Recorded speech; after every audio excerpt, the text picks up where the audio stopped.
Hi everyone, welcome to Dr. Sasha's Office Hours. Today we're going to be talking about anti-poverty programs and policies. This is an especially important topic because many of the problems that children experience are caused by poverty. In fact, poverty is acknowledged as a risk factor for many social and health conditions that are going to place them at risk for academic, employment, and behavioral problems.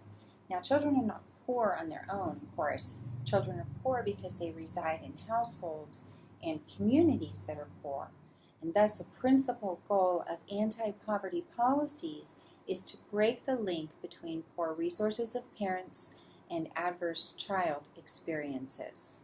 To achieve this goal, some anti-poverty policies and programs provide material support to parents, and others offer resources and opportunities directly to children, like Head Start.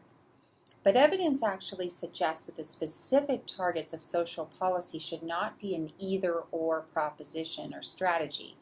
Rather, studies show that it's important both to support low-income parents and to promote child well-being. And that's where we come into this idea of an integrated and systems-level interventions. This is what you'll be reading about in your textbook this week. In short, integrated and systems-level interventions are one type. So integrated and systems-level interventions are one important approach to preventing childhood poverty. Now, instead of an individual-by-individual service, systems-level approaches focus on better coordination across various services.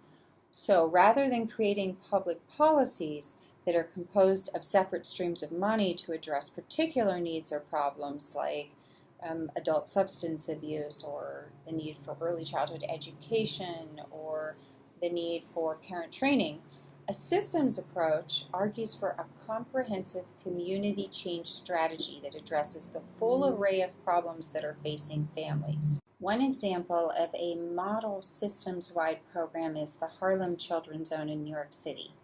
In the Harlem Children's Zone, Jeffrey Canada and his colleagues have developed a whole array of community programs and educational interventions that include 2 charter schools in a 97-block area of Harlem. And all of these services are designed to support children and families in a metaphorical conveyor belt all the way from birth to college.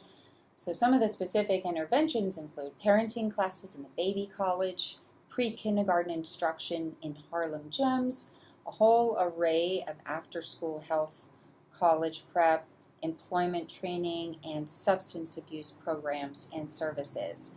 And what the evidence is showing is that children who are enrolled in the Harlem Children's Zone schools have better attendance, they have more time in classroom instruction, better achievement scores in math and English than those kids who are not enrolled.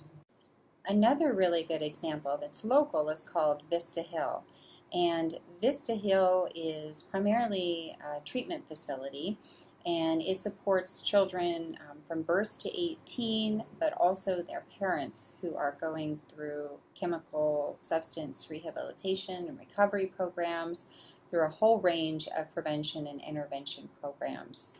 And they have a number of great programs that not only address parental substance abuse issues, but also children's needs as well. For example, they have a program called Vista Hill Promote, and they partner with the elementary school district and the county of behavioral health services, and this program provides children who are preschool age with the Incredible Years program, which is a behavior support program. And the folks who have gone through this program through Vista Hill have reported that not only are they more likely to stay clean and sober, but they're much more likely to have a job. They're much more likely to live and own or rent a residence instead of being homeless. They're much more likely to stay clean and sober, to have a checking account.